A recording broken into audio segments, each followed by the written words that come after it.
7월 13일 화목의 메시지 예레미야 4장 5절에서 18절 말씀입니다. 너희는 유다에 선포하며 예루살렘에 공포하여 이르기를 이 땅에서 나팔을 불라 하며 또 크게 외쳐 이르기를 너희는 모이라 우리가 견고한 성으로 들어가자 하고 시온을 향하여 깃발을 세우라 도피하라 지체하지 말라 내가 북방에서 재난과 큰 멸망을 가져오리라. 사자가 그 수풀에서 올라왔으며 나라들을 멸하는 자가 나와왔으되 내 땅을 황폐하게 하려고 이미 그의 처소를 떠났은즉 내 성읍들이 황폐하여 주민이 없게 되리니 이로 말미암아 너희는 굵은 배를 두르고 애곡하라. 이는 여호와의 맹렬한 노가 아직 너희에게서 돌이키지 아니하였음이라. 여호와의 말씀이니라. 그날에 왕과 지도자들은 낙심할 것이며 제사장들은 놀랄 것이며 선지자들은 깜짝 놀라리라. 내가 이르되 슬프도소이다. 주 여호와여 주께서 진실로 이 백성과 예루살렘을 크게 속이셨나이다. 이르시기를 너희에게 평강이 있으리라 하시더니 칼이 생명에 이르렀나이다. 그때에 이 백성과 예루살렘에 전할 자가 있어서 뜨거운 바람이 광야에 있는 헐벗은 산에서 내 딸 백성에게 불어온다 하리라. 이는 키질하기 위함도 아니요 정결하기에 하려 함도 아니며 이보다 더 강한 바람이 나를 위하여 오리니 이제 내가 그들에게 심판을 행할 것이라. 보라 그가 구름같이 올라오나니 그의 병거는 회오리 바람 같고 그의 말들은 독수리보다 빠르도다. 우리에게 화이도다 우리는 멸망하도다 하리라.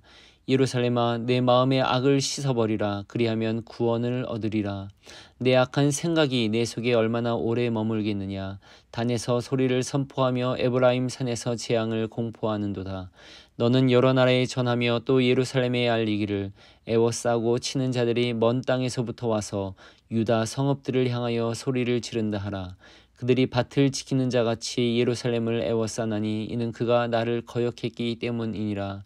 여호와의 말씀이니라. 내 길과 행위가 이 일들을 부르게 하였나니 이는 내가 악함이라. 그 고통이 내 마음에까지 미치느니라. 아멘. 선지자들은 제사장과는 다릅니다. 제사장은 레위기통의 집안에서 계속 이어져 왔습니다.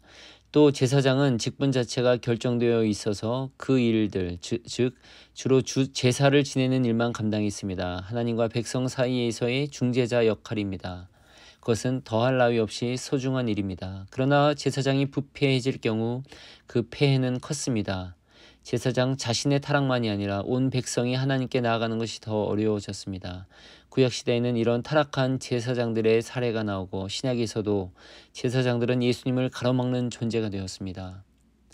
이에 반해 선지자들은 어느 한 지파에 속하지 않습니다. 다양한 지파 출신입니다. 직업도 각기 다릅니다. 물론 예레미야나 에스겔처럼 제사장 집안에서도 선지자가 나오긴 하지만 이사야는 궁궐의 고위관리나 왕족이었고 아모스는 옥자이자 뽕나무를 재배하던 농부였습니다. 소선지서에 그 외 선지자들도 구체적으로 직업이 명시되지 않은 일이 많지만 대개는 제사장은 아니었을 것으로 봅니다. 이렇게 선지자들은 제사장이 아니었기 때문에 선포하는 내용이 제사장들의 입장과는 달랐습니다. 제사장들은 고정된 틀과 제도 안에서 또 제도권 안에서 선포하는 내용이 많았다면 선지자들은 그런 내용이 고정된 내용이 없었습니다. 하나님의 영이 그들에게 임하고 말씀이 임할 때 그들은 그것을 그대로 선포했습니다. 포장하거나 가공하지 않은 날 것 그대로였다고 말할 수 있습니다. 그들의 말씀은 대개 직설적이었습니다. 부드럽지 않은 때가 많았습니다. 따라서 이 말씀들은 사람들 마음에 큰 충격을 주곤 했습니다. 겉을 무장하고 스스로를 보호하려는 사람들의 마음을 깊이 찌르곤 했던 것입니다. 백성들은 이에 대해 전적으로 공감하거나 혹은 강한 극렬한 분노를 표출하곤 했습니다. 물론 공감하는 이들보다는 반발하는 이들이 훨씬 많았습니다. 선지자들을 보는 제사장들이나 종교 지도자들은 더 그랬습니다. 그 본인들의 마음을 찌르는 메시지 때문이기도 했습니다. 동시에 종교의 리더인 자신들이 아니라 어디서 굴러들어온지 모를 그런 누추한 나그네 같은 이들이 하나님 메시지를 전한다는 그 사실 자체가 싫기도 했습니다.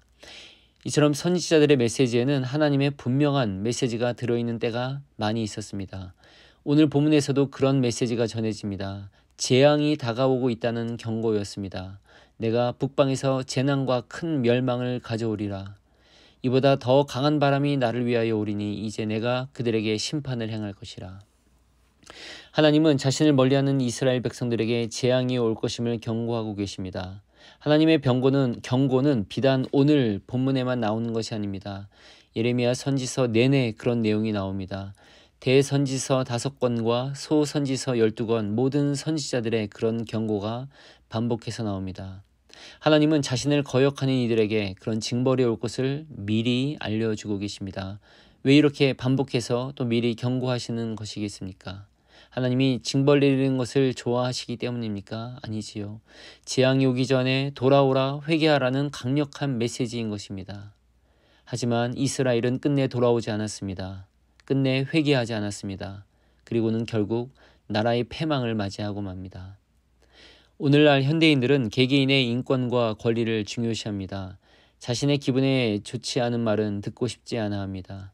오늘날 모든 현대인들은 선택할 권리가 많이 있습니다. 많은 물건들 중에 선택할 수 있고 TV나 영화도 마음에 드는 것을 고를 권한이 있습니다. 모든 기업들은 소비자를 왕이라고 추켜 세웁니다. 찰스 콜스는 미국에는 3억 명의 왕이 산다고 말한 바 있습니다. 모든 이들이 자신을 왕처럼 여깁니다. 따라서 더욱더 자신의 기분을 거스르는 말은 듣고 싶지 않아 합니다. 그런 현상은 교회 안으로도 이어집니다. 교회에서도 자신의 기분에 맞지 않는 말이 들려오거나 그런 설교가 들려지면 싫어합니다. 그런데 진지하게 생각해 봅시다. 우리 모습은 정말 하나님이 기뻐하시는 모습으로 살고 있습니까? 사실 부끄럽고 연약한 모습이 얼마나 많습니까? 그런데 우리를 향한 하나님의 분명한 메시지가 전달될 때 그것은 어떤 메시지일까요? 그것은 때로는 격려와 위로의 메시지일 것입니다. 때로는 그것은 질책과 훈계의 메시지일 것입니다. 여러분은 그 두 가지 양쪽의 메시지를 모두 겸허히 받으시겠습니까? 하나님은 때로는 사랑하는 자녀를 돌이키기 위해 경고와 질책의 메시지를 주십니다. 교회 생활을 오래 하신 여러분들은 그런데 그런 메시지를 들어보신 적이 있습니까? 예배나 혹은 말씀을 통해 그런 메시지를 들어보신 적이 있습니까? 아마 거의 그렇지 않을 겁니다. 왜 그렇습니까? 무엇보다 그것은 목회자들의 탓입니다. 오늘날의 목회자들이 예전의 선지자들처럼 하나님의 말씀을 가감없이 듣고 가르칠 수 있는 영성을 갖추지 못했기 때문이며 그런 영적 권위를 갖추지도 못한 것 때문입니다. 또 선지자들처럼 모든 것을 걸고 하나님의 메시지를 전할 용기와 그런 야성이 없기 때문입니다. 또한 목회자들이 성도들의 전적인 신뢰와 존경을 받는 인품도 없고 그러한 것이 신뢰가 없기 때문입니다. 다른 한편 것은 성도들의 탓이기도 합니다. 특히 한인 이민교회의 경우 목회자들이 언제나 손쉽게 바뀌는 상황에서 어떻게 그런 메시지를 전할 수 있겠습니까? 듣는 사람들의 기분을 고려하지 않을 수 없고 메시지의 강도를 낮출 수밖에 없습니다. 그 결과는 어떻습니까? 성도들이 들어야 할 하나님의 분명한 메시지를 전달하지 못함으로 인해 성도들은 더욱 하나님의 뜻을 헤아리지 못하고 스스로를 돌아보지 못합니다. 그러면 교회와 성도들의 상황은 더 악화되어 갑니다. 목회자의 영적 권위와 그런 영적 수준도 더 낮아집니다. 악순환의 반복입니다. 여러분, 우리는 이런 세대에 살고 있습니다. 과연 우리는 조금 다른 교회를 만들어 갈 수 있을까요? 목회자인 저를 위해 기도해 주시기 바랍니다. 바르고 깊은 영성을 가지도록 하나님의 메시지를 깊이 있게 들을 수 있도록 그리고 그 메시지를 선명하게 분명하게 전하는 담대함과 야성과 용기를 가질 수 있도록 기도해 주십시오. 또한 교우들을 위해서도 기도해 주십시오. 하나님 말씀이 선포될 때 그것을 겸손하게 받을 수 있도록 또한 매일의 삶에서 하나님이 주시는 메시지를 날마다 직접 깊이 들으면서 신앙이 깊어갈 수 있도록 기도해 주시기 바랍니다. 그런 목회자 그리고 그런 성도 그런 교회가 되어 갑시다. 이 시대에 그런 교회가 하나쯤은 있어야 하지 않겠습니까? 마틴 루터의 기도문으로 기도합니다. 오 하나님, 저희에게 은혜를 주시어 아버지의 뜻이 저희 안에 이루어지게 하소서. 아버지께서 원하시는 대로 저희를 고치시고 행하소서. 그것이 저희에게 아픔이 된다 해도 멈추지 마소서. 저희의 뜻이 아니라 아버지의 뜻이 이루어지게 하옵소서. 사랑하는 아버지, 저희를 보호하시어 저희의 생각과 의향과 뜻대로 행하지 않게 하소서. 저희의 뜻은 아버지의 뜻과 반대입니다. 아버지의 뜻만이 선합니다. 설사 저희 눈에 선해 보이지 않아도 그것만이 선한 것입니다. 저희들의 뜻은 혹시 선해 보일 줄 알아도 실은 악할 뿐입니다. 예수 그리스도의 이름으로 기도합니다. 아멘.